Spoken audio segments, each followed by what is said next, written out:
إن الحمد لله نحمده ونستعينه ونستغفره ونعوذ بالله من شرور أنفسنا ومن سيئات أعمالنا من يهده الله فلا مضل له ومن يضلل فلا هادي له وأشهد أن لا إله إلا الله وحده لا شريك له وأشهد أن محمدا عبده ورسوله يا أيها الذين آمنوا اتقوا الله حق تقاته ولا تموتن إلا وأنتم مسلمون يا أيها الناس اتقوا ربكم الذي خلقكم من نفس واحدة وخلق منها زوجها وبث منهما رجالا كثيرا ونساء واتقوا الله الذي تساءلون به والأرحام إن الله كان عليكم رقيبا يا أيها الذين آمنوا اتقوا الله وقولوا قولا سديدا يصلح لكم أعمالكم ويغفر لكم ذنوبكم ومن يطع الله ورسوله فقد فاز فوزا عظيما أما بعد إن خير الكلام كلام الله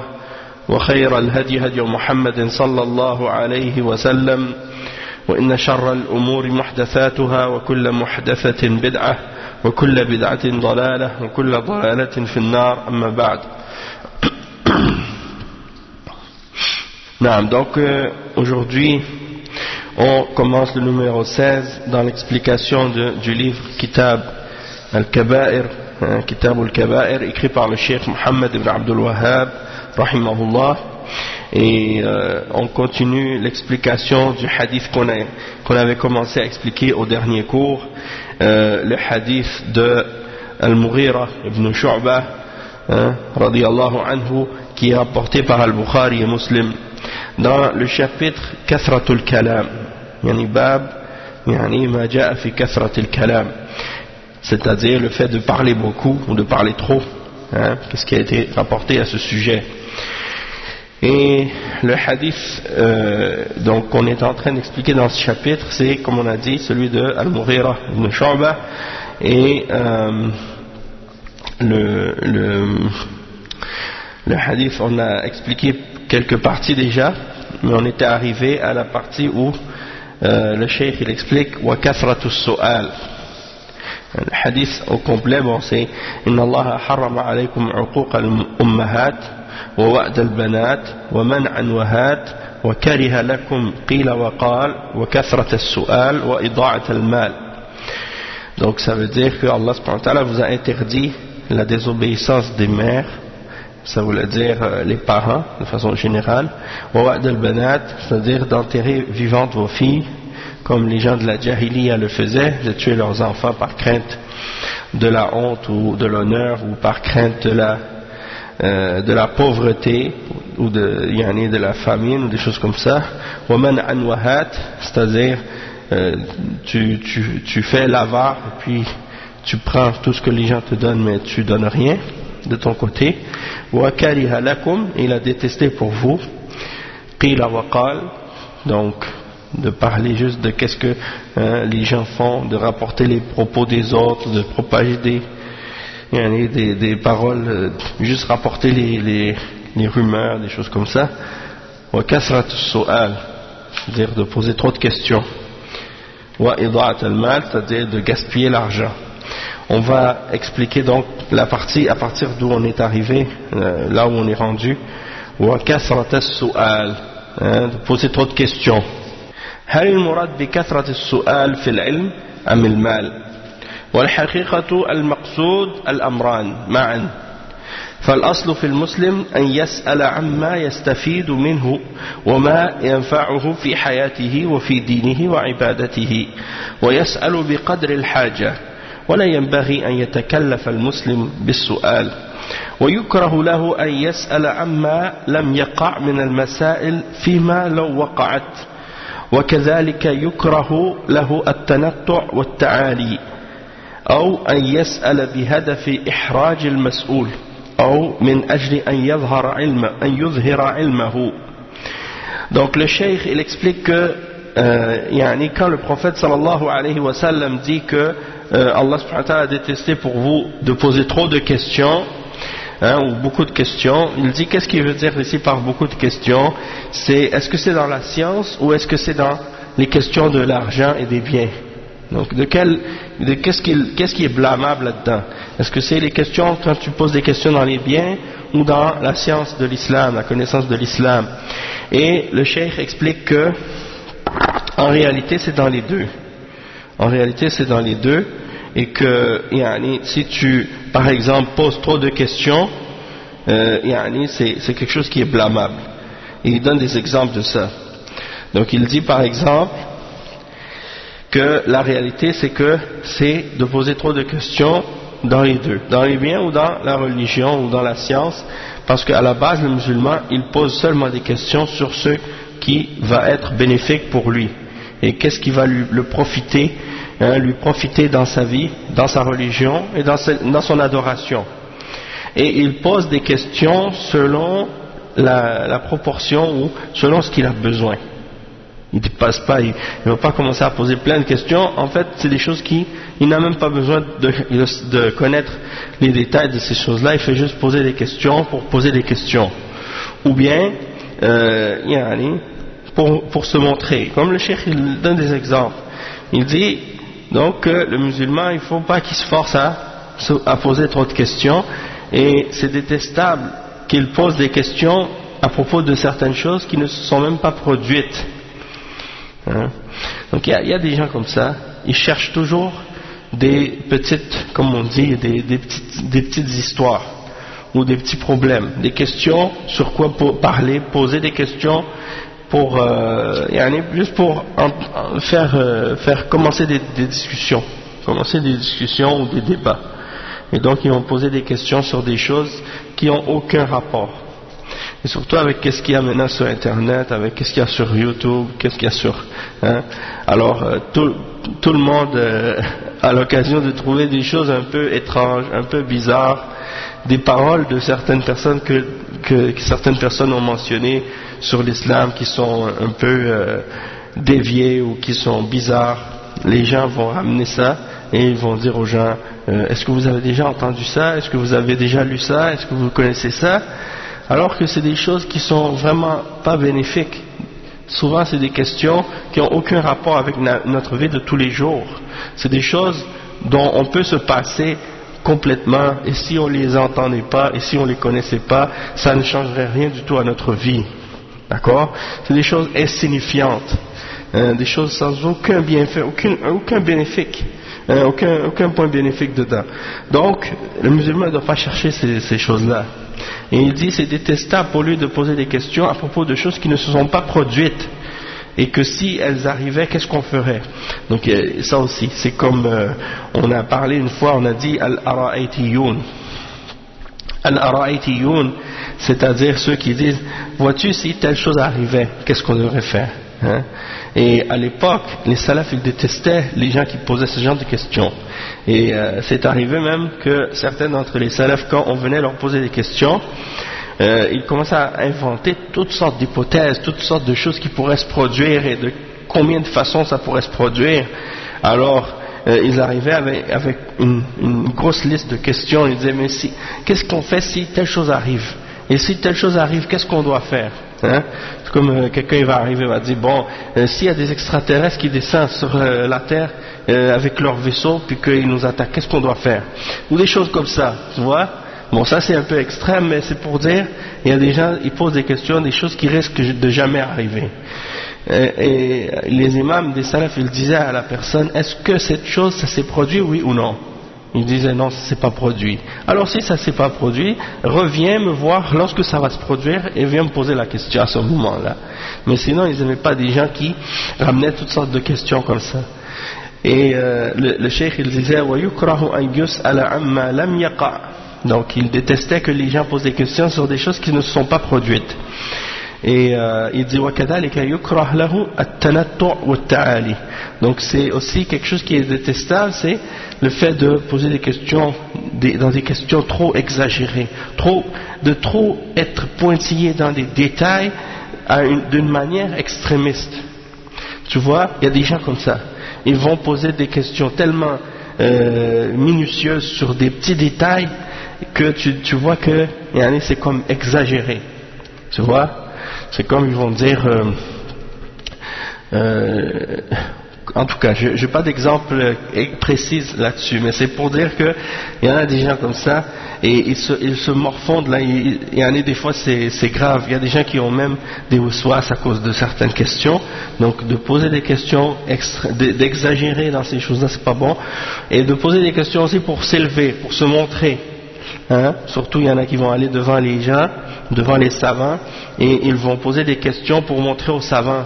Regardez, moi, hein, j'ai de la science, j'ai de la connaissance, et je connais des points de la science.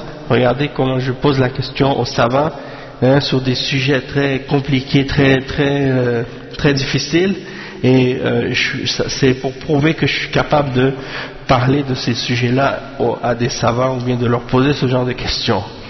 Donc ça c'est vouloir s'élever, de vouloir se montrer. Ça c'est très mauvais aussi. Ou bien quand tu poses des questions à des savants ou à des imams ou à un cheikh dans le but de l'embarras, de le mettre dans l'embarras. Comme si tu veux montrer, tu veux essayer de le mettre dans une position qu'il ne va pas être capable de répondre, ou bien qu'il va paraître mal devant les gens, dans le sens que pour montrer que, pour essayer de le rabaisser ou de l'embarrasser devant le monde. Donc ça c'est aussi très mauvais. Et il y a des gens qui font ça parce qu'ils n'ont pas de respect pour les ulama. Donc ils veulent essayer de leur poser des questions toujours embarrassantes. Et ça c'est très mauvais aussi. Aussi, comme on a dit, وَمِنْ أَجْلِ أَنْ يُظْهِرَ عِلْمَهُ. Des gens ils veulent montrer leur science, leur savoir. Donc il y en a qui ont étudié par exemple la science du hadith, ou bien la science de l'isnad, ou des choses comme ça, puis ils connaissent les détails dans les questions de ces choses-là. Donc ils vont aller poser des questions aux ulama dans des petits détails, des questions sur les narrateurs et des choses sur les règles. Et des fois c'est juste pour les embarrasser, ou bien des fois c'est juste pour montrer que regardez, moi j'ai étudié ces questions-là, hein. Ou bien des questions dans la grammaire, hein, grammaire arabe. Quelqu'un il a étudié la grammaire, il a étudié un peu de la Jurumiyya ou des choses comme ça, donc il va aller voir un cheikh, il va dire cheikh, c'est quoi les arabes de telle chose, puis il lui ramène des phrases, hein, que personne n'utilise en temps normal, juste c'est des exemples que les gens ramènent dans les livres de grammaire et que personne n'y connaît ou sait vraiment comment faire c'était arabe. Alors ils ramènent des choses compliquées, puis ils veulent montrer que eux ils savent, et des choses de ce genre. Ça aussi c'est très mauvais d'agir comme ça. Malheureusement il y a des gens qui sont malades dans le cœur, et ils essaient toujours de faire ce genre de choses là, et d'embarrasser, hein, les savants ou les machins. Après il va aller dire aux gens, ah j'ai posé la question à un tel à propos d'une question de fiqh ou d'une question de nahu et des choses comme ça, puis il ne pouvait pas répondre. Donc c'est comme pour dire, moi j'ai du ilm mais lui il n'en a pas. Donc ça c'est pas une attitude correcte d'agir de cette manière. Surtout avec les ulama, c'est un manque de bonne manière. Le cheikh il dit ensuite, عليكم السلام ورحمة الله، وقد عاب الله تعالى على الذين يسألون عن أمور لا تنفعهم، ولهذا كانت الإجابة لما سألوا عن الأهلة أي سألوا عن صغر الهلال وكبره، فما أجابهم الله عن ذلك، وإنما أجابهم بمنافع الأهلة، وأن المناسب أن يسألوا عنها.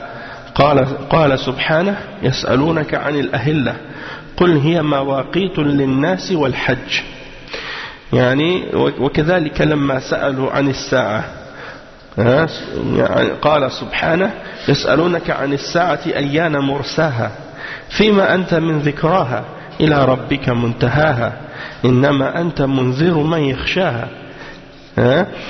فلا فائدة من معرفة الساعة، وإنما المطلوب الاستعداد لها والعمل من أجل النجاة من أهوالها قبل أن تقع.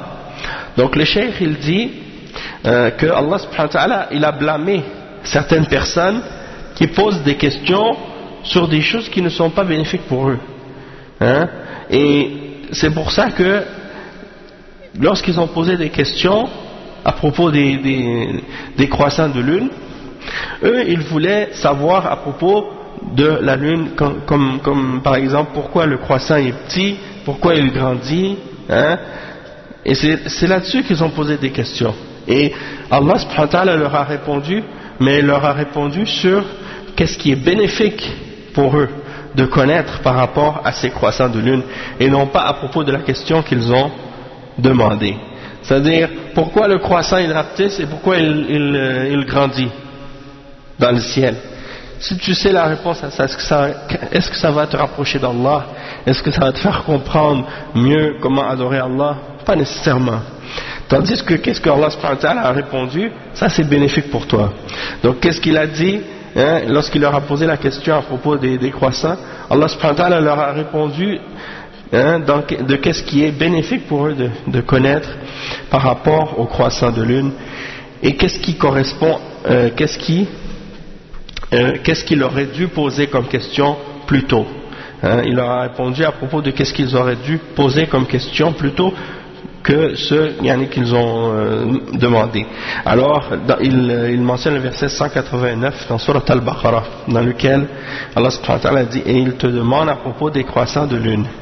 Dit, ce sont des temps, des mawaqit, c'est-à-dire c'est comme des horaires pour les hommes et pour le hajj.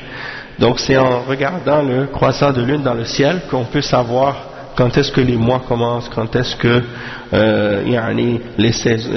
les temps de certaines adorations commencent, comme le mois du Ramadan, le temps du hajj, quand est-ce qu'il commence, et ainsi de suite. Donc c'est ça qui est bénéfique, c'est ça qu'on doit savoir par rapport à ces croissants. Et il y a d'autres versets dans lesquels Allah subhanahu wa ta'ala il parle de ces sujets-là aussi. Dans Surat Yunus par exemple, il mentionne que Allah subhanahu wa ta'ala il a mis la lune dans le ciel pour qu'on puisse savoir les années et calculer le temps, et ainsi de suite. Le chemin, oui, les étoiles dans le ciel et ainsi de suite, pour connaître le chemin, puis que c'est un embellissement pour le ciel, puis pour lapider les shayatines. Donc il y a des exemples comme ça aussi.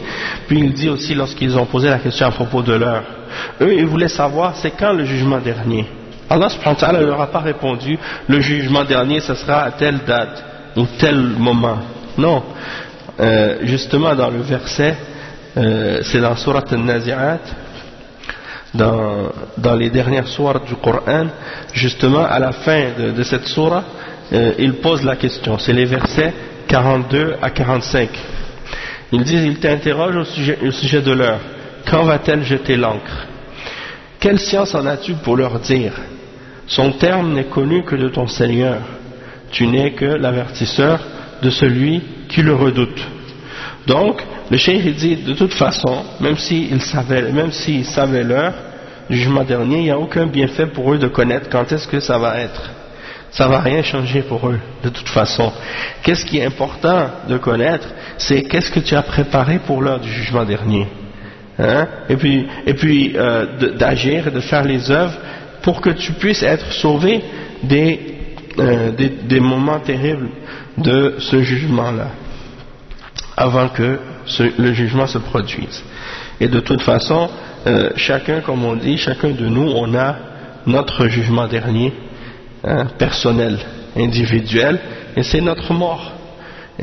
Et peut-être qu'on va mourir avant l'heure du jugement dernier.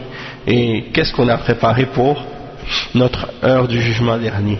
Et il y a, comme vous savez, subhanallah, beaucoup de sectes chrétiennes qui sont apparues dans les derniers siècles. Ils sont apparus à cause justement de certains prêcheurs ou pasteurs chrétiens qui prétendaient avoir découvert la date du jugement dernier, et à certaines époques, donc ils appelaient les gens justement à se préparer pour l'heure du jugement dernier, parce qu'ils disaient le jugement dernier va arriver par exemple 1914 ou en 1800 quelque, et à chaque fois ils donnaient une date, et à la date arrivée il venait pas, la fin du monde venait pas.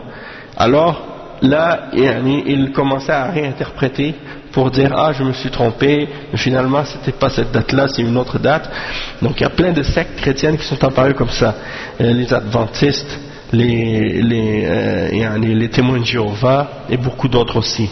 Leurs prêcheurs et les fondateurs de ces groupes, parmi les sectes, surtout les sectes protestantes, sont apparus comme ça, à cause de gens qui prétendaient pouvoir calculer quand est-ce que va venir l'heure du jugement dernier. Personne ne connaît l'heure du jugement dernier excepté Allah subhanahu wa ta'ala. Et donc c'est ça. Après le cheikh il dit وكذلك فإنه لا تجوز المبالغة في سؤال الناس من المال وهذا لا يجوز أن يكون. Donc le cheikh il dit, et aussi quand le prophète sallallahu alayhi wa sallam il a dit wa kathratu su'al, est-ce qu'il veut dire la science ou bien les biens, c'est-à-dire en voulant dire est-ce que ça parle de demander aux gens pour des questions sur la religion, ou est-ce qu'il parle de demander aux gens de l'argent? Tu demandes aux gens de l'argent. Et le cheikh il dit que c'est les deux. C'est les deux en fait. Il dit de même qu'il n'est pas permis d'exagérer, de demander aux gens de te donner de l'argent. Et il dit وَهَذَا لَا يَجُوزُ أَنْ يَكُونَ. Il dit ça c'est pas permis. إِلَّا إِذَا احْتَاجَ الْمُسْلِمُ لِذَلِكَ. Excepté si le musulman il a besoin. Donc tu ne dois pas commencer à exagérer, à demander aux gens de te donner de l'argent. C'est pas correct pour le musulman de faire ça, de mendier ou de toujours demander que les gens te donnent. Ça c'est quelque chose de mauvais. Et excepté si le musulman il a réellement un grand besoin, quelque chose de sérieux. Il dit فإن سؤال المال لا يحل إلا لأحد ثلاثة كما جاء في الحديث. Donc il dit de demander de l'argent c'est interdit, et c'est permis seulement à trois types de personnes. Il y a trois catégories de personnes qui ont le droit de demander de l'argent, comme c'est mentionné dans le hadith qui est rapporté par l'imam Muslim selon Qubaysa ibn Mukhariq. Il dit أن المسألة لا تحل إلا لأحد ثلاثة رجل تحمل حمالة فحلت له المسألة حتى يصيبها ثم يمسك، ورجل أصابته جائحة احتاجت ماله اجتاحت ماله فحلت له المسألة حتى يصيب قواما من عيش أو قال سدادا من عيش، ورجل أصابته فاقة حتى يقوم ثلاثة من ذوي الحجى من قومه لقد أصابت فلانا فاقة فحلت له المسألة حتى يصيب قواما من عيش أو قال سدادا من عيش. نعم. Donc le cheikh il explique qu'est-ce que ça veut dire. Il dit فالأول رجل تحمل حمالة يعني احتاج المال لإصلاح بين الناس، فإنه لا يترك يتحمل ذلك وحده وإنما يعطى حتى وإن كان غنيا. والثاني رجل أصابته جائحة يعني آفة أتلفت ماله فله الحق أن يسأل.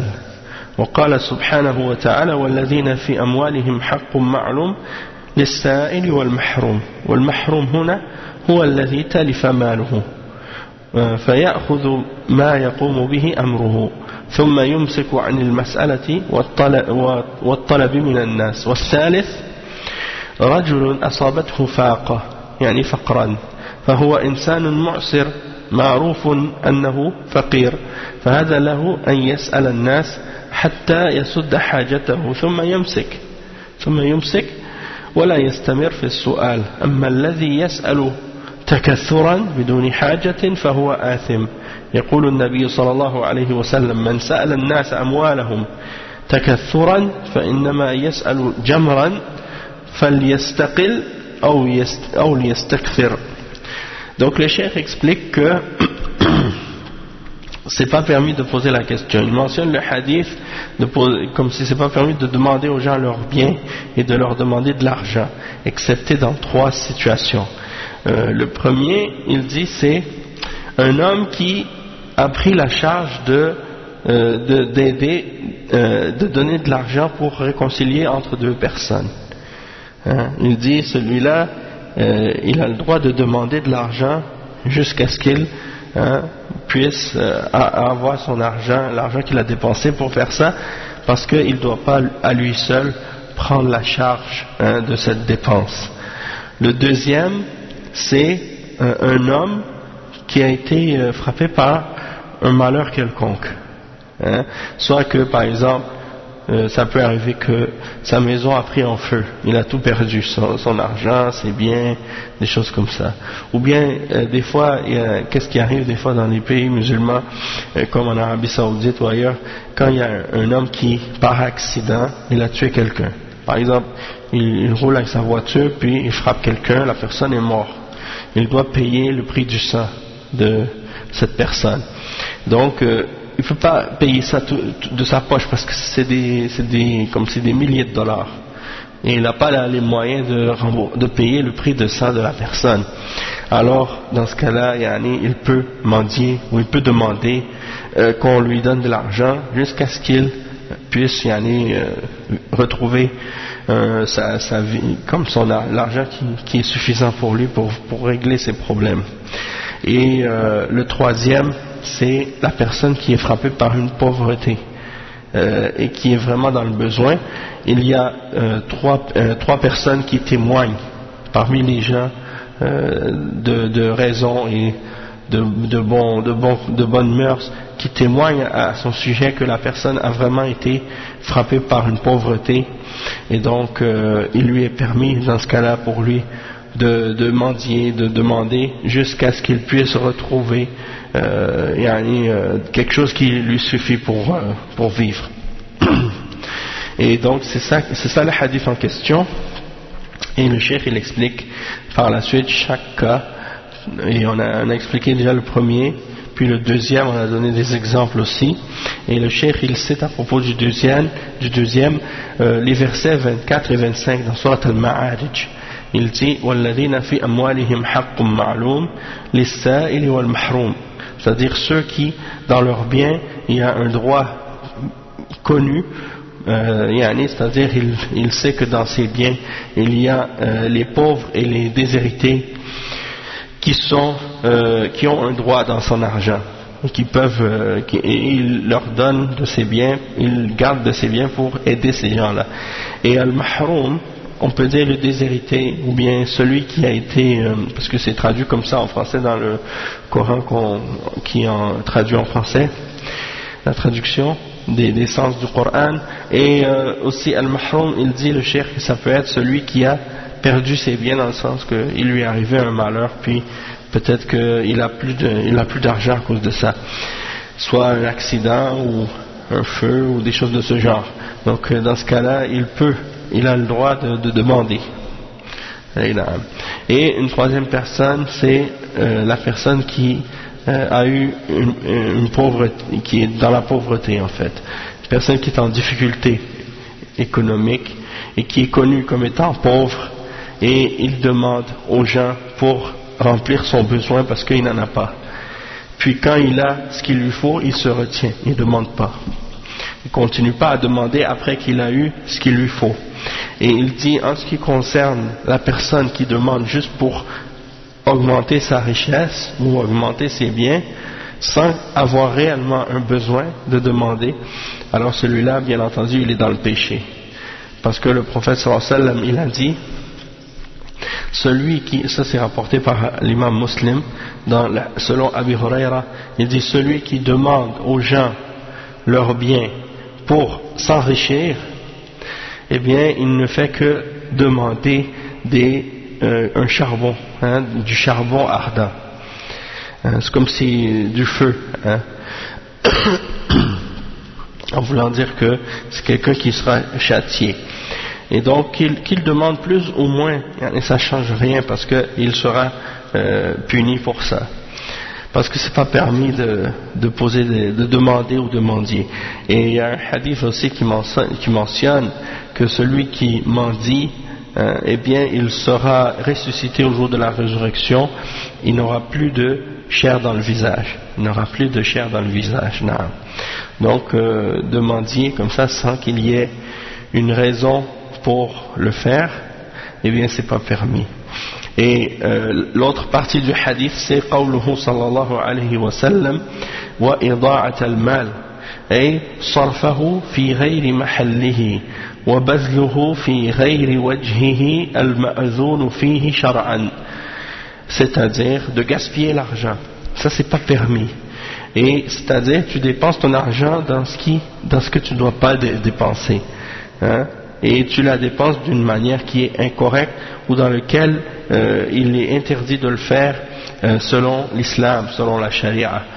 Et ou bien il dit oh, ta'riduhu lil fasad wa talaf, c'est-à-dire que tu utilises ton argent ou tu fais pas attention à ton argent et donc ton argent devient corrompu et gaspillé, perdu.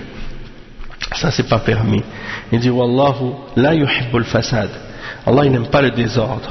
Et donc, tu ne dois pas utiliser ton argent pour le corrompre, pour le gaspiller. Hein. Comme des gens, par exemple, qui ont de l'argent, puis pour montrer qu'ils sont riches, ils vont brûler leur argent devant les gens pour dire regardez-moi, l'argent, ça n'a pas de valeur pour moi, je le brûle. Hein.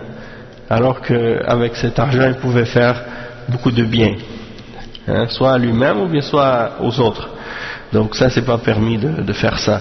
Et de la gaspiller, ça, c'est pas permis. Et le cheikh, il dit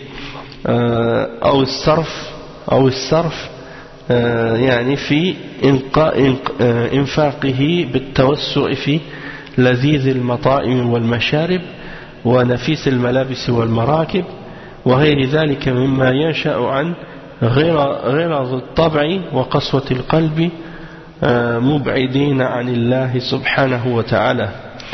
Et il dit que non plus qu'est-ce qui n'est pas permis, c'est l'extravagance, hein, l'extravagance dans les dépenses, hein, et dans la nourriture et les breuvages, les beaux vêtements, les belles voitures. Il dit de dépenser ton argent dans ces choses-là, ça montre une nature de quelqu'un qui est rude et qui a un cœur dur et qui est éloigné d'Allah. Naam. Après le cheikh il dit فالأصل في هذا أن يحافظ المسلم على ماله وينفق على نفسه وأهله وعلى الفقراء فإن لهم فيه حقا والله قد أنعم على الإنسان بالمال وجعله ابتلاء وامتحانا له فإن بدد المال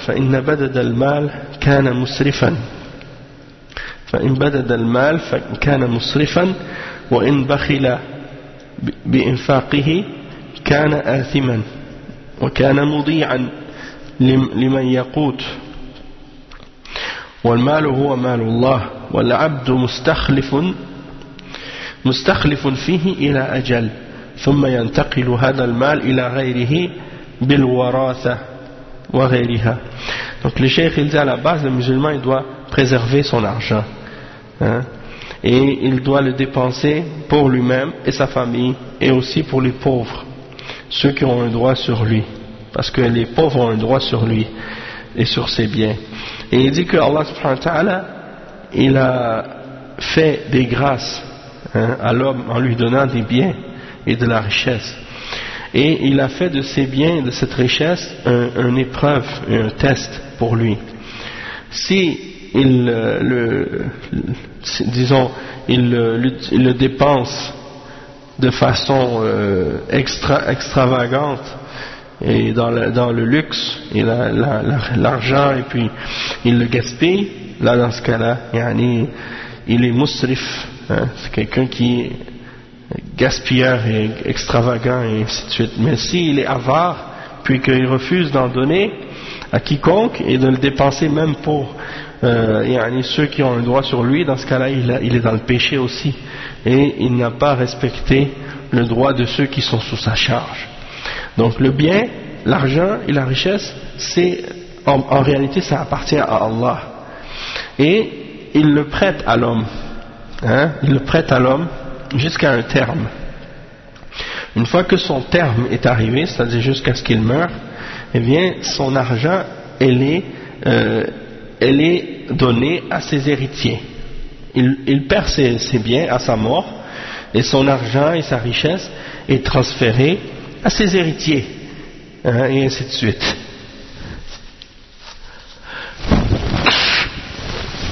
Alhamdulillah. Donc le cheikh il dit وقد حرم الله الإسراف والبخل على حد سواء. Allah subhanahu wa ta'ala il a interdit le gaspillage de l'argent et l'avarice de la même manière, et il donne des exemples dans le Coran à ce sujet-là. Il dit ولا تجعل يدك مغلولة إلى عنقك ولا تبسطها كل البسط فتقعد ملوما محصورا. وقال سبحانه والذين إذا أنفقوا لم يسرفوا ولم يقتروا وكان بين ذلك قواما. Donc ça c'est deux versets. Le premier verset dans Surat Al-Isra, le verset 29 dans Surat Al-Isra, et ça dit ne porte pas ta main enchaînée à ton cou par avarice, et ne l'étends pas non plus trop largement, sinon tu te trouveras blâmé et chagriné.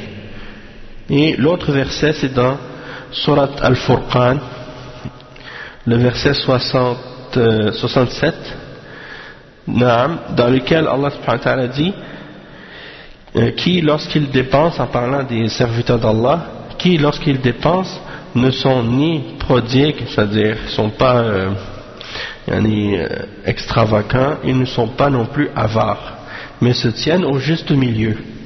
Donc tu ne dois pas donner tout et tu ne dois pas non plus retenir tout, mais tu dois être entre les deux et juste.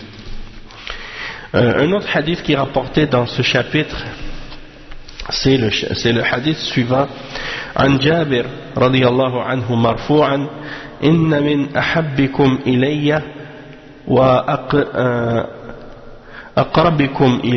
وأقربكم مني مجلسا يوم القيامة أحسنكم أخلاقا وإن أبغضكم إلي وأبعدكم مني مجلسا يوم القيامة الثرثارون المتشدقون المتفيقهون حسنه الترمذي.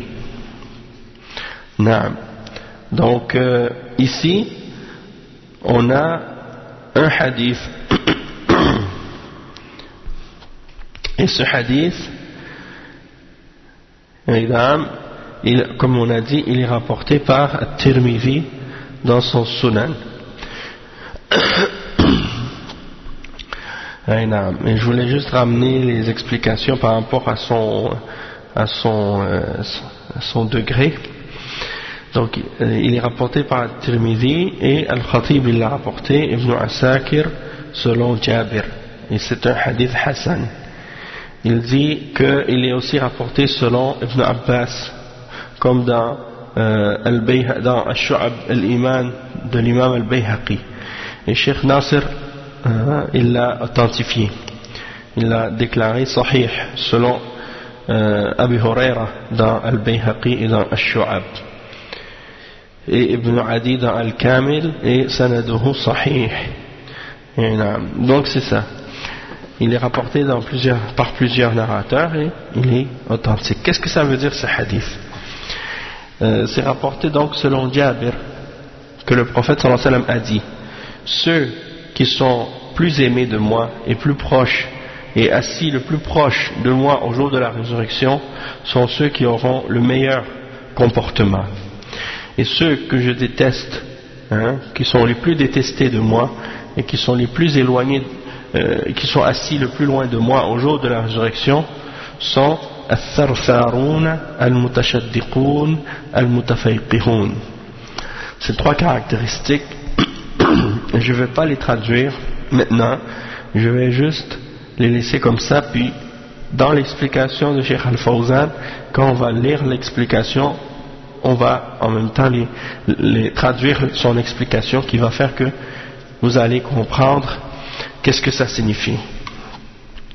Donc le Cheikh il dit Cheikh Al-Fawzan il dit المقصود بحسن الخلق هو طيب التعامل والقول والفعل الذي يوفق لهذا يكون أقرب الناس مجلسا من النبي صلى الله عليه وسلم يوم القيامة وأحبهم إليه والخلق الحسن هو صفة النبي صلى الله عليه وسلم وقد وصفه الله عز وجل فقال وإنك لعلى خلق عظيم.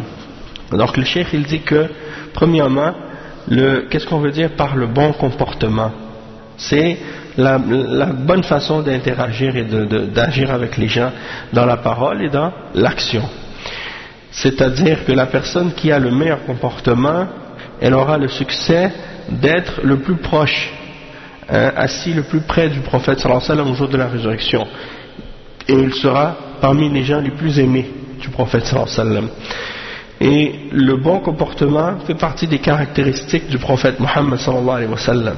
Et Allah subhanahu wa ta'ala, il le décrit dans le Coran en disant justement dans le verset 4 dans Surat Al-Qalam وَإِنَّكَ لَعَلَى خُلُقٍ عَظِيمٍ. Tu es certes sur un bon comportement, un comportement immense, un bon comportement. Et il dit وَالْمُؤْمِنُونَ مِنْ حَيْثُ الْإِيمَانِ مَحْبُوبُونَ ولكنهم يتفاضلون في صفات الخير وشعب الإيمان ويتميز الفاضل بزيادة محبة. Donc le cheikh il dit que les croyants du fait qu'ils sont croyants ils sont aimés, du fait qu'ils sont croyants ils sont aimés des croyants et aimés d'Allah subhanahu wa ta'ala et aimés du prophète sallallahu alayhi wa sallam. Mais c'est pas tous les croyants qui sont au même degré et au même niveau d'amour. Il y en a qui sont meilleurs que d'autres, parce que dans les caractéristiques du bien et dans les branches de la foi, il y en a qui sont plus forts et plus hauts que d'autres. Et donc, certains ont plus d'amour parmi les croyants que d'autres. Et il dit وَقَدْ يَتَفَاوَتُونَ فِي الرَّذَائِلِ فَيَصِيرُونَ مُبْغِضِينَ بسبب ذلك ويصير بعضهم أبغض من بعض. De même que dans l'opposé, le contraire de ça, il y a des gens qui ont des degrés également différents dans les bassesses et dans les mauvais comportements, et donc ils deviennent détestables à cause de ça. Et plus ils sont détestables, plus ils font des choses mauvaises et plus qu'ils sont détestables. Et donc certains sont plus détestables que d'autres à cause de ça. Tout le monde n'est pas au même degré. Il dit وَقَدْ يَكُونُ الشَّخْص الْوَاحِدْ مَحْبُوبًا مِنْ وَجْهٍ وَمُبْغَضًا مِنْ وَجْهٍ آخَرٍ.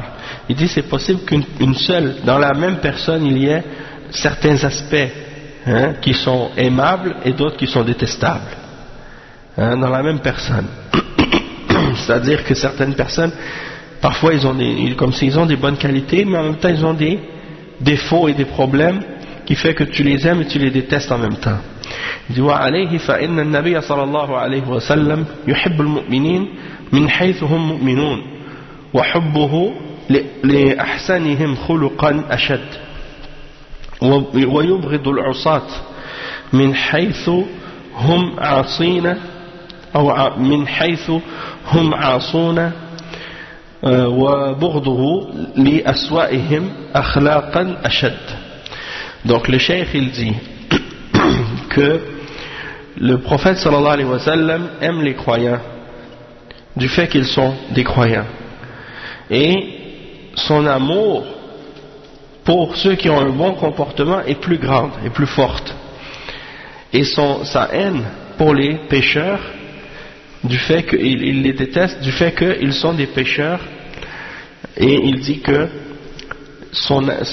il les déteste plus qu'ils sont des mauvais comportements, plus il les déteste.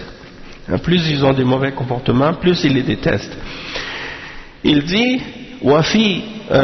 وقد ذكر صلى الله عليه وسلم في هذا الحديث أصنافا من الذين يبغضون أو يبغضهم وأولهم الثرثارون والثرثار هو الكثير الكلام المحذار كثير الصياح كثير الصياح الله المستعان والثرثرة كثرة الكلام وترديده تكلفا وخروجا عن الحق أي نعم والمقصود هو كثير الكلام بفائدة أو غير فائدة وهو الذي يتكلم بمناسبة أو غير مناسبة فلا شك أن من يتكلم كثيرا لا بد أن تكثر سقطاته وأخطاؤه وإضافة إلى أن الناس تمل كثير الكلام وتعرض عنه.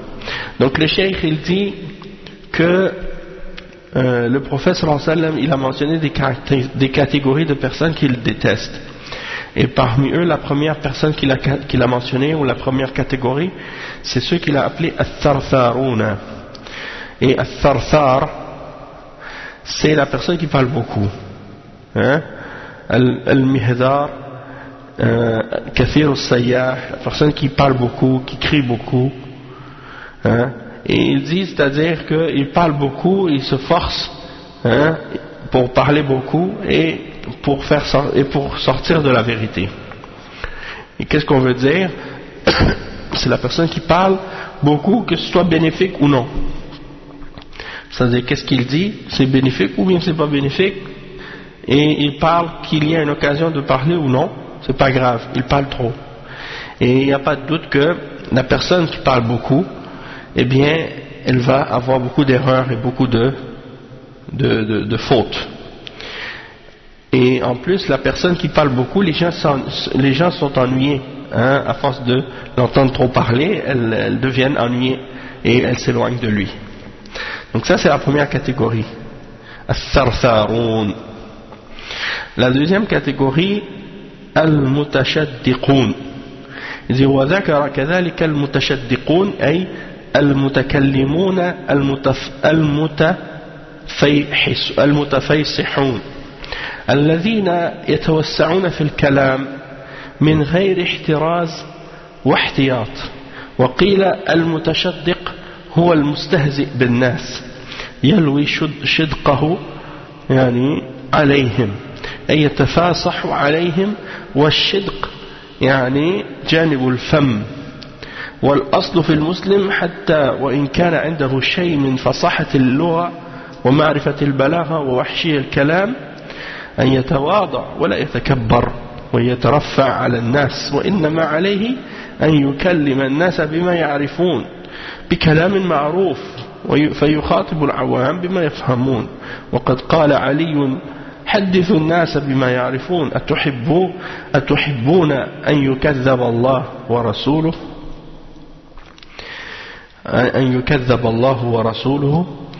Donc le cheikh il dit al-mutashaddiqun, c'est ceux qui parlent et qui essaient de se forcer à être trop éloquents et qui ramènent trop de largesse dans la parole comme s'ils n'ont pas de retenue, ils n'ont pas de retenue, ils n'ont pas de limite. Et il dit que c'est des gens aussi qui se moquent des autres et il leur montre ou il leur montre sa joue d'une manière arrogante et donc il se force à essayer d'être éloquent et à bien parler. Donc ash-shidq c'est le côté de la bouche, le côté de la bouche. Et à la base, le cheikh il dit à la base, le musulman, même s'il a de l'éloquence et qu'il parle bien, et qu'il connaît des mots difficiles ou qui sont des mots rares, il va être modeste avec les gens, il va être humble, il ne va pas être orgueilleux, arrogant et s'élever sur les gens. Et il parle avec des mots que les gens connaissent. il va parler, il va dire des choses que les gens comprennent, des choses que les gens connaissent, et il va parler avec les gens du commun, par des mots qu'ils comprennent, parce que Ali radiallahu anhu, comme c'est rapporté par Al-Bukhari, il disait mentionnez aux gens ou parlez aux gens avec ce qu'ils connaissent. Voulez-vous qu'on traite Allah et son messager de mensonge, voulez-vous qu'on traite de mensonge Allah et son messager, c'est-à-dire de parler aux gens selon ce qu'ils comprennent, selon leur niveau, de ne pas leur ramener des choses qu'ils ne sont pas capables de comprendre, qui sont pas capables qui ne connaissent pas. Après ils vont dire non, ça c'est pas vrai, alors que c'est vrai, mais toi tu leur ramènes des choses, eux ils ne sont pas capables de les comprendre, ils n'ont pas appris ces choses-là. Donc quand tu leur ramènes ces choses-là qu'ils n'ont pas appris, ils n'ont pas étudié comme il faut, donc ils vont le nier alors que c'est vrai, et ça c'est dangereux de faire ça. Donc parle aux gens selon leur niveau de connaissance et de compréhension, ramène-leur pas des affaires que après ils vont pas être capables de les comprendre, puis après ils vont renier Allah et son messager à cause de ça. Et donc il dit فإذا خاطب العلماء أو أهل الاختصاص فعليه أن يخاطبهم بما يليق بهم فإن فعل خلاف ذلك فإن فعل خلاف ذلك كان هذا من الكبر والإعجاب بالنفس وهو كبيرة من كبائر الذنوب. Donc les cheikh il dit, si tu parles avec des savants et avec des gens qui sont spécialisés dans le domaine, dans un domaine, là tu leur parles avec des propos qui leur conviennent, tu parles avec comme on dit, avec le jargon du domaine que tu parles, et les gens vont comprendre. Mais si tu fais le contraire de ça, eh bien ça c'est de l'orgueil, de l'arrogance, et comme si tu es ébloui par ta propre personne, et ça fait partie des grands péchés. Non, ça c'est une parole du prophète sallallahu alayhi wa sallam. Ah, tu veux dire la parole de Ali radiyallahu anhu, quand il a dit parler aux gens selon ce qu'ils comprennent. Il voulait pas dire nécessairement par rapport à la langue. Non, pour parler avec la langue, comme tu dis, la khutbah, c'est clair qu'il faut faire la khutbah dans la langue que les gens comprennent. Tu dois pas faire la khutbah dans une langue puis personne comprend ce que tu dis. Donc si dans la mosquée par exemple il y a des gens et tout le monde parle le français, personne parle arabe, et toi tu fais la khutbah en arabe seulement, dans ce cas-là les gens ils profitent pas. Les gens ils vont pas profiter, et ça c'est pas bénéfique dans ce cas-là. Donc il faut faire la khutbah dans la langue que les gens comprennent et que les gens connaissent. La même chose, malheureusement dans certains pays, il y a un frère qui m'a expliqué que qu'est-ce qu'ils font, comme par exemple, je pense que c'est en Inde, le frère il est en Inde, subhanallah, il y a un homme qui avant la prière il vient avec un livre, il leur lit quelque chose dans leur langue. Après ils font l'adhan, là l'imam monte sur le mimbar et ils ont un livre avec des khutab en arabe seulement, et qu'est-ce qu'ils font, c'est ça, ils montent avec ce livre là sur le mimbar, il va lire une khutbah en arabe, personne comprend un mot d'arabe dans la mosquée, il lit ce livre, après ils font la prière puis c'est fini. C'est-à-dire pour eux c'est comme ça, même s'ils ne comprennent pas, il ne faut pas que la khutbah soit faite dans une autre langue que l'arabe, même s'ils ne comprennent rien du tout de qu'est-ce que l'imam raconte. Et c'est quoi le point ou le but? En réalité, le petit discours qu'il fait avant la prière là, et avant la khutbah, c'est une khutbah aussi. C'est comme s'il faisait 3 khutbahs au lieu de faire 2, parce qu'il rajoute une, mais avant la prière. Et ça, c'est même pas permis de faire ça. Exactement, ça fait partie des innovations. Donc le message que tu dois donner aux gens pour qu'ils profitent, c'est pendant que tu es sur le mimbar que tu dois le faire, pas avant, ou après, comme certains le font après. Donc c'est ça, mais c'est triste, parce qu'il faut faire en sorte que les gens puissent profiter. Et il y a des frères par exemple aux États-Unis ou en Angleterre, ils font la khutbah en anglais au complet, Et en France, bon, ils font en français aussi. Bon, moi je fais arabe-français, mais sinon, des fois, franchement, des fois c'est difficile parce que ça prend beaucoup de temps pour traduire. Et à cause de ça, des fois ça prolonge la khutbah. Donc le mieux ce serait, s'il y a des francophones, de le faire que en français, et puis lire les hadiths et les versets du Coran en arabe, puis les expliquer en français. Donc ça c'est en tout cas ça c'est un point par rapport à ça. Mais ça rentre pas vraiment avec ce qu'on était en train d'expliquer de al-mutafayqihun, al-mutashaddiqun. Al-mutashaddiqun, c'est ceux qui essaient de parler trop bien. Et il y a des gens comme ça, puis on va en reparler parce qu'il y a un hadith encore qui va être mentionné dans le chapitre suivant, c'est ça le titre. Ils veulent éblouir les gens et les ensorceler avec ces paroles. Il y a des gens comme ça parmi les prêcheurs ou les orateurs. Ils parlent très bien, et parce qu'ils parlent bien, même si les gens ne comprennent pas deux mots de qu'est-ce qu'ils disent, les gens pensent quand même qu'ils sont en train de dire quelque chose parce qu'ils parlent bien, parce qu'ils savent s'exprimer. Et en réalité, ils disent que des choses fausses, ou bien ils mélangent le vrai et le faux pour égarer les gens.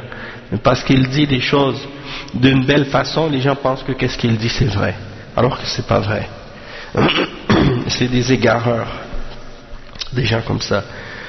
Après le cheikh dit ثم ذكر صلى الله عليه وسلم المتفيقهون وهم المتوسعون في الكلام الفاتحون به أفواههم للتفسح وأصله مأخوذ من الفهق وهو الامتلاء والاتساع كأنه ملأ به فاه وكل ذلك راجع إلى معنى الترديد والتكلف ليميل قلوب الناس وأسماعهم إليه وهذه صفة في الكلام مذمومة والمقصود عدم التكلف بالخطاب وعدم مخاطبة الناس بما يشتبه عليهم ولا يعرفونه وأنه ينبغي مراعاة مخاطبتهم بما يفهمونه من الكلام. Donc le cheikh il dit, ensuite le prophète sallallahu alayhi wa sallam a mentionné ce qu'on appelle al-mutafayqihun. Il dit c'est des gens qui s'élargissent dans la parole et qui ouvrent grand leur bouche pour essayer de parler plus clairement mais de façon exagérée. Et il dit que ça vient de al-fahq, le mot al-fahq, qui veut dire d'être rempli et d'être large, de s'élargir. Al-mutafayqihun. Et il dit, c'est comme s'il avait rempli sa bouche de sa parole. Et tout ça, ça revient à la signification du fait de répéter les mêmes choses, ou bien de se forcer à parler d'une manière pour essayer d'attirer le cœur des gens et leurs oreilles, de les faire t'écouter. Et il dit que ça c'est une caractéristique de la parole qui est blâmable. Et qu'est-ce qu'on devrait faire plutôt, c'est ne pas se forcer à essayer de parler d'une façon spécifique comme pour attirer les gens, mais de parler normalement et clairement et de ne pas dire aux gens des choses qui vont les confondre, les mélanger et des choses qu'ils ne connaissent pas. Mais il faut tenir compte des gens à qui on s'adresse et de leur parler de qu'est-ce qu'ils savent, des choses qu'ils comprennent et qu'ils sont capables de comprendre. Non. Donc il dit ensuite le cheikh Bab at-tashadduq wa takalluf al-fasaha. Donc ça c'est le chapitre suivant. Le cheikh il dit Bab at-tashadduq wa takalluf al-fasaha. At-tashadduq, on vient juste d'en parler. On a dit c'est la personne qui parle avec une éloquence, ou bien qui essaie de se moquer des gens, des choses de ce genre. Donc on a parlé de ça. Puis takalluf al-fasaha, des gens qui se forcent pour être éloquents. Et il dit وقول الله تعالى وإذا رأيتهم تعجبك أجسامهم وإن يقولوا تسمع لقولهم. C'est le verset 4 dans Surat al-Munafiqun, dans lequel le prophète sallallahu alayhi wa sallam dit, et si tu les vois, leur corps te plaît, c'est-à-dire leur apparence physique te plaît, et si tu les entends, eh bien tu écoutes s'ils parlent, tu entends, tu écoutes leurs paroles, comme si leurs paroles sont plaisantes. Leur apparence est plaisante et leur parole est plaisante aussi. Et le cheikh, il explique ça. Il dit هذا الباب وصف للمنافقين الذين يعتنون بمظاهرهم وكلامهم فيجملون القول وينمقون ويتفاصحون فيه ولكن مع ذلك فهم والعياذ بالله قلوبهم حاقدة فما نفعهم حسن المنظر ولا فصاحة اللسان. Donc le cheikh il dit que ça c'est un chapitre à propos des descriptions des hypocrites qui font plus attention à leur apparence et à leurs paroles, et ils embellissent leurs paroles et ils essaient de parler bien et d'être éloquents, mais malgré ça, c'est des gens qui ont un cœur rempli de haine contre l'islam et les musulmans. Et il dit donc leur apparence et leur éloquence ne leur profite en quoi que ce soit. La siyama wa qad ista'malu dhalika fil batil, en particulier qu'ils ont employé ces choses-là dans le faux. Leur belle apparence puis leur éloquence ils l'emploient pour le faux. Il dit لذلك جاء تحذير الله المسلمين من المنافقين في غير ما موضع من كتابه الكريم. Il dit c'est pour ça que Allah subhanahu wa ta'ala il avertit les musulmans à propos des munafiqin dans plusieurs endroits dans son livre, dans le Coran. Et il dit وكذلك حذر النبي صلى الله عليه وسلم منهم فقال إن أخوف ما أخاف على هذه الأمة كل منافق عليم اللسان. Donc le cheikh il dit que le prophète Mohammed sallallahu alayhi wa sallam a aussi averti contre les hypocrites, et il a dit dans un hadith qui est rapporté par l'imam Ahmed selon Omar ibn al-Khattab, il dit ce que je crains le plus pour cette umma c'est tout hypocrite qui est savant de la langue, c'est-à-dire qui sait bien parler. Il dit فعليم اللسان عنده فصاحة في القول وليس في قلبه خشية الله ولهذا فإنه يخشى منه أن يخدع من يستمع إليه. Donc le cheikh il dit que la personne qui a une langue savante, eh bien il est éloquent dans sa parole, mais dans son cœur il n'y a aucune crainte d'Allah. Et il dit c'est pour ça qu'il faut craindre de cette personne qu'il trompe celui qui les écoute. Il dit وعليه فإنه لا ينبغي للمسلم أن يتصف بصفة من صفات المنافقين التي ذمها الله تعالى من خلال الآية المذكورة في أول هذا الباب وفي غير ما موضع من كتابه الكريم أو التي حذر منها صلى الله عليه وسلم في أكثر من حديث. Donc le cheikh il dit que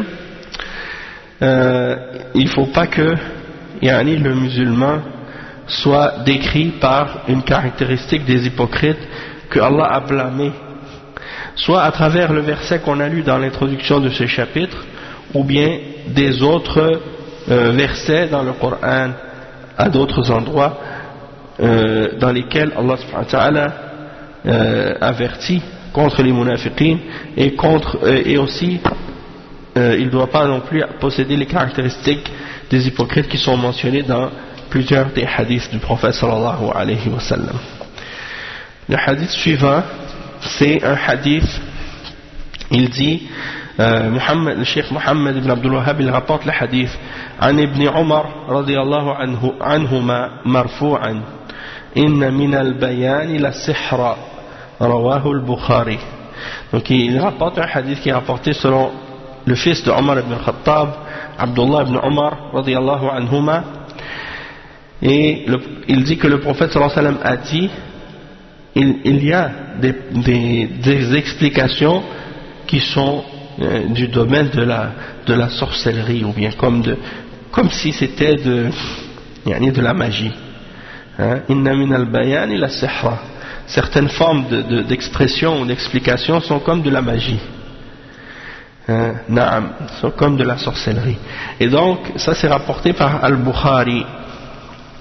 C'est un hadith authentique.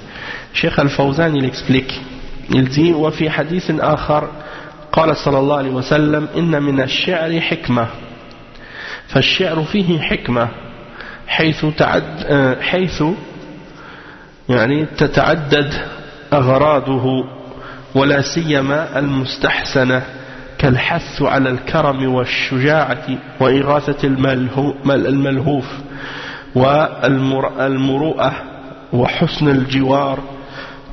ولا شك أن المرء ينتفع بهذا الكلام ويكون له تأثير في تحفيزه على الصفات الفاضلة إضافة إلى الفائدة في اللغة والبلاغة والفصاحة. صحيح أن في الشعر غير ذلك من الأغراض غير المحمودة فحسنه حسن وقبيحه قبيح. والمقصود من الشعر القديم الفصيح، لأن بعض الشعر في هذه الأيام تأثر بالشعر الغربي من حيث الحداثة والمفاهيم الغريبة التي أفسدت ما كان عليه الشعر قديما. Donc le cheikh il explique que il commence par expliquer qu'il y a un autre hadith. Il y a un autre hadith du prophète sallallahu alayhi wa sallam dans lequel le prophète sallallahu alayhi wa sallam a dit qu'il y a dans la poésie une sagesse. Il y a dans la poésie une sagesse. Ou bien il y a dans la poésie quelque chose de sagesse. Et ça c'est rapporté par Al-Bukhari aussi, un hadith de Ubay ibn Ka'b, selon Ubay ibn Ka'b. Donc il commence par ça. Il explique premièrement que il y a une sagesse parfois dans la poésie, et dans le sens que dans la poésie, étant donné que les paroles sont placées d'une certaine façon, ça peut en particulier si c'est des beaux poèmes, il y a l'encouragement dans le poème, dans certains poèmes il y a l'encouragement à la générosité, au courage, à aider les gens dans le malheur ou dans la détresse, les bonnes mœurs, ils encouragent aux bonnes mœurs, et d'être un bon voisin pour son voisin. Et donc il n'y a pas de doute qu'on peut profiter de ce genre de paroles, et qu'il y a dans cette parole quelque chose qui va inciter ou affecter les gens à adopter des nobles caractères et des nobles caractéristiques, et d'avoir des belles attributs. Surtout qu'il y a un bienfait aussi sur le plan de la langue et de l'éloquence, puisque dans la poésie il y a un beau langage. Et il dit que par contre c'est vrai que aussi dans les poèmes il y a qu'est-ce qui est autre que ça, c'est-à-dire des choses qui ne sont pas louables. Et donc il faut comprendre que le bon poème il est bon et le mauvais poème il est mauvais. Et qu'est-ce qu'on veut dire par le poème? On parle les poèmes anciens qui sont vraiment éloquents, parce qu'il dit à notre époque, surtout il parle des poésies arabes, il y a des arabes actuellement qui dans les pays arabes ont écrit de la poésie mais qui ont été affectés par les poètes européens ou occidentaux. Ils ont inventé un nouveau style de poésie qui est loin de la réelle poésie arabe, et qui ramène des compréhensions vraiment étranges qui ont corrompu ce que la poésie était anciennement. D'accord? Et il faut comprendre aussi que les courants de la poésie même en Occident, ils ont été eux-mêmes affectés par plein de nouveaux courants qui sont parfois vraiment loin de qu'est-ce que la poésie était dans le passé. Et puis ces courants littéraires ont corrompu beaucoup de choses qui étaient même en Occident qui étaient bonnes. Et ben c'est dommage, mais même dans les pays arabes il y a la même chose maintenant. Même parce que vous savez dans la poésie arabe il y a des règles par rapport aux mesures, au temps et au rythme, et en tout cas toutes sortes de différentes mesures et de awzan, et eux ils veulent pas respecter ça. Ils ramènent des poésies où il y a plus de règles. Il y a plus de règles. Tu vois, tu dis ce que tu veux comme tu veux. Et puis ils appellent ça de la poésie, alors que quand tu l'entends, tu vois clairement que il n'y a rien de poétique là-dedans. Il n'y a pas de rythme, il n'y a pas de rime, il n'y a pas de vers. Et puis ils appellent ça de la poésie. Et puis ils parlent que des choses des choses d'égarement là-dedans. Il y en a même qui appellent au kufr, à l'athéisme, à la perversité, au péché, à toutes sortes de choses. Puis les occidentaux, les kuffars, tout ce qui est contraire à l'islam dans les pays musulmans, ils le glorifient et ils font son éloge, et ils vont parfois remettre à des auteurs ou à des poètes arabes des prix, des trophées, de je sais pas quoi encore. Plus ils sont corrompus, plus ils les aiment, parce qu'ils veulent que ces gens-là propagent de la perversité, de la corruption dans les pays musulmans. C'est ça ce qu'ils veulent. Allah al-Musta'an.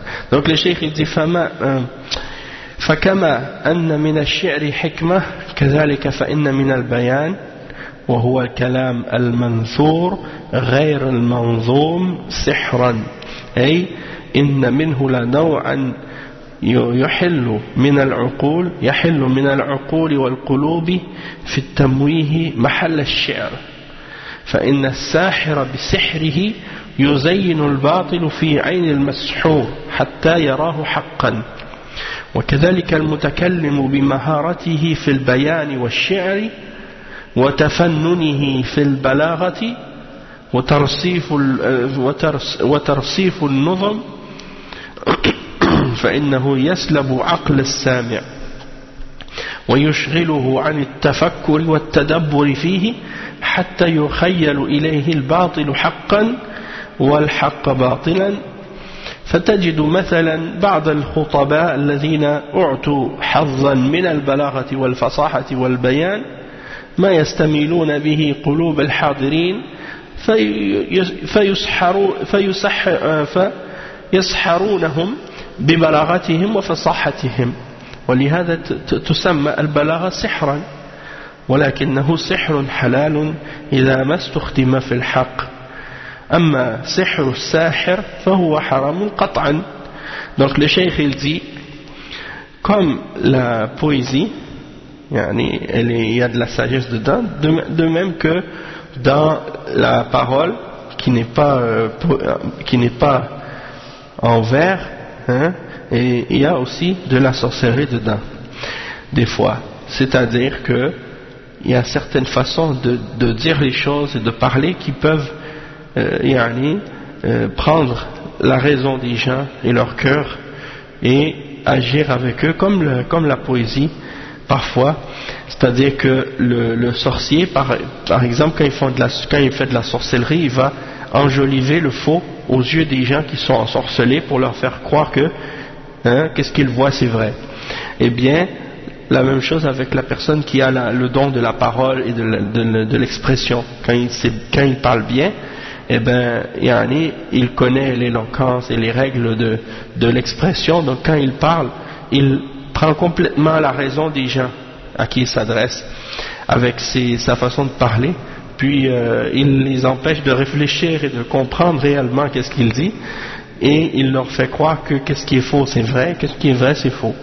Et donc c'est pour ça que tu vois que certains khutaba, certains orateurs, ils ont tellement un pouvoir, une force d'éloquence et d'expression que ils sont capables de faire pencher le cœur de tous ceux qui l'écoutent, et ils les ensorcellent, ils les envoûtent complètement avec leur expression et leur éloquence. Et on appelle ça de la sorcellerie, comme de la magie, cette éloquence. Mais c'est une éloquence c'est une chose qui est pas haram si c'est employé dans la vérité. Tandis que la sorcellerie, eh bien le sorcier, là, on sait que ça c'est haram, sans aucun doute. Le cheikh il dit ولذلك اختلف أهل العلم في هذا الأمر فقالوا هل قول النبي صلى الله عليه وسلم في البيان إن من البيان للسحر هو من باب المدح أم الذم؟ والصحيح أن البيان على قسمين، الأول أن يستخدم لنصرة الحق ودحر الباطل فهذا بيان ممدوح، وأما إن كان يستعمل للوقيعة بين الناس ونصرة الباطل وقلب الحقائق والتحريض على ولاة الأمور فهو مذموم. Donc le cheikh il dit que les hommes de science ont divergé au sujet de cette parole du hadith du prophète sallallahu alayhi wa sallam. Est-ce que quand le prophète sallallahu alayhi wa sallam a parlé de l'expression, quand il a dit qu'il y a une part de l'expression qui est comme de la sorcellerie, est-ce que c'est pour blâmer ou pour glorifier l'expression? Et il a dit, est-ce que c'est pour blâmer ou pour glorifier ou pour faire l'éloge? Et le cheikh il dit que qu'est-ce qui est correct à ce sujet-là, c'est que ça peut être un ou l'autre, il y a deux catégories. Il dit, si c'est utilisé pour défendre la vérité et détruire le faux, dans ce cas-là c'est quelque chose qui est louable. Si c'est employé pour faire des problèmes entre les gens, défendre le faux, déformer les réalités et inciter les gens contre les dirigeants, dans ce cas-là ça c'est blâmable. Et il dit, le cheikh ensuite il dit قال الشاعر, il cite un poème pour faire comprendre le point, et je vais vous le lire puis je vais essayer de vous traduire qu'est-ce que ça veut dire. Il dit في زخرف القول تزيين لباطله والحق قد يعتريه سوء تعبير تقول هذا مجاز النحل تمدحه وإن تشاء قلت ذا قيء الزنابير مدحا وذما ما جاوزت وصفهما قول البليغ يجعل الظلماء كالنور. Donc qu'est-ce que ça veut dire? Ça veut dire que la belle parole, qui est enjolivée, elle peut enjoliver le faux de la personne qui parle. Et il est possible que parfois la vérité, si elle est mal expliquée ou mal exprimée, eh bien, elle est mal présentée, donc les gens vont pas la voir comme étant vraie. Donc imaginez maintenant deux personnes, et souvent vous voyez que les koufars ils font exprès pour faire ça, quand ils font des émissions télévisées et qu'ils veulent défendre quelque chose de faux, ils veulent mettre un musulman avec un non-musulman pour discuter d'un sujet, pour qu'il y ait un débat. Ils vont prendre un musulman qui ne sait pas s'exprimer bien, puis ils vont mettre un kafir qui défend le faux, ou quelqu'un qui n'est pas kafir, qui est musulman mais qui est égaré, qui défend, pour défendre le faux mais qui parle super bien. Et puis ils vont les mettre ensemble. La personne qui dit la vérité, même si elle disait toute la vérité du monde, personne ne va l'écouter si elle ne sait pas s'exprimer.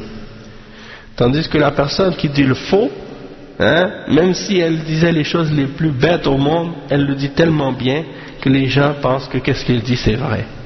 C'est ça qu'il dit dans le premier vers, quelque chose dans ce sens-là.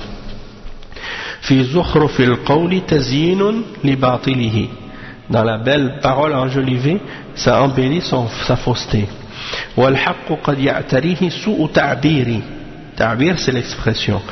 La mauvaise expression, hein, parfois elle peut mal présenter la vérité. تَقُولُ هَذَا مُزَاجُ النَّحْلِ تَمْدَحُهُ. Donc tu vas parler du mélange que fait l'abeille, hein, quand elle produit du miel. Donc tu vas dire c'est le produit que fait l'abeille, hein, pour faire l'éloge du miel. Et l'autre va parler de la même chose, mais il va dire c'est le vomi d'une bestiole, hein. Donc les deux parlent du miel, mais un il va parler du miel, il va le décrire d'une manière qui fait que tu as envie d'y goûter, et l'autre, quand tu le vois dire le vomi d'une bestiole ou quoi, t'as pas envie d'y goûter parce que c'est décrit d'une manière qui est déplaisante. Et donc il dit, d'un côté tu glorifies et de l'autre tu blâmes, ou bien tu décris d'une manière qui est pas plaisante, alors que tu n'as pas dépassé le fait de le décrire, tu n'as fait que le décrire. Et donc c'est pour ça que la personne qui est éloquente, elle peut faire paraître les ténèbres comme de la lumière. Elle peut faire paraître les ténèbres comme si c'était de la lumière, juste avec sa façon de parler. C'est pour ça que, comme on dit en français, c'est pas tout ce qui brille qui est de l'or, c'est pas tous les beaux discours qui sont des gages de vérité. C'est pas parce que quelqu'un, quand il parle bien et de façon éloquente, que ce qu'il dit c'est vrai. Donc il faut faire attention avec ça, surtout avec la langue française, parce que la langue française, on le sait, c'est une langue comme ça. Les gens, ils ont une façon d'enjoliver les choses et de faire paraître les choses belles alors qu'elles sont des faussetés, des mensonges. Juste pour clarifier le hadith suivant, c'est rapporté par At-Tirmidhi عن عبد الله بن عمرو رضي الله عنهما مرفوعا إن الله يبغض البليغ من الرجال الذي يتخلل بلسانه كما تتخلل البقرة حسنه الترمذي. C'est-à-dire que c'est un hadith rapporté par Abdullah ibn Amr radiyallahu anhuma, que le prophète sallallahu alayhi wa sallam a dit: Allah déteste la personne éloquente parmi les hommes qui fait aller sa langue comme une vache, hein, comme la vache fait aller sa langue ou bouge sa langue. Donc c'est un hadith rapporté par At-Tirmidhi, Abu Daoud, Ahmad ibn Abi Shayba, At-Tabarani, Al-Bazzar et Al-Bayhaqi et Othman Al-Darimi. Et le hadith il est déclaré Hassan par Sheikh Al-Albani dans Silsilat al-Hadith al-Sahiha. En fait c'est ça que je voulais mentionner. Comme ça vous allez le savoir pour la semaine prochaine. Puis l'autre hadith qui est rapporté selon Abi Huraira radiyallahu anhu, il dit عن أبي هريرة من تعلم صرف الكلام ليصرف به قلوب الرجال أو الناس لم يقبل الله منه صرفا ولا عدلا. نعم. Donc ce hadith là, qu'est-ce qui est mentionné, c'est que c'est rapporté par Abu Daoud et le hadith il est daïf, l'inqita'i, parce qu'il est munqati'. Il y a une coupure dans la chaîne de transmission. Ok, puis l'autre hadith qui est le dernier hadith du chapitre, ولي أحمد عن معاوية رضي الله عنه لعن رسول الله صلى الله عليه وسلم الذين يشققون الكلام تشقيق الشعر. Ce hadith c'est rapporté donc par Ahmad et Waki' et At-Tabarani et Al-Khatib, et le hadith est faible, très faible. Naam. Da'ifun jiddan. Naam. Donc, des fois, il y a des hadiths comme ça qui sont faibles, mais le Cheikh Al-Fawzan, il les explique parce qu'il y a des points bénéfiques dedans. Il y a des choses qui sont qu'on peut tirer comme leçon parce que la signification est bonne et vraie, même si le hadith est faible. Donc, on va s'arrêter ici pour aujourd'hui. On expliquera ces 3 hadiths qu'on a mentionnés maintenant au prochain cours, avant de commencer le prochain chapitre. Wa shiddatul jidal, bab shiddatul jidal, à propos des débats et des argumentations.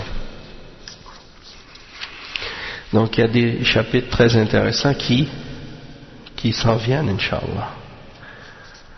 Donc on s'arrête ici. Subhanakallah wa bihamdika ashhadu an la ilaha illa anta astaghfiruka wa atubu ilayk. Wa sallallahu wa sallam ala nabiyyina Muhammad wa ala alihi wa sahbihi ajma'in. Wassalamu alaykum wa rahmatullahi wa barakatuh.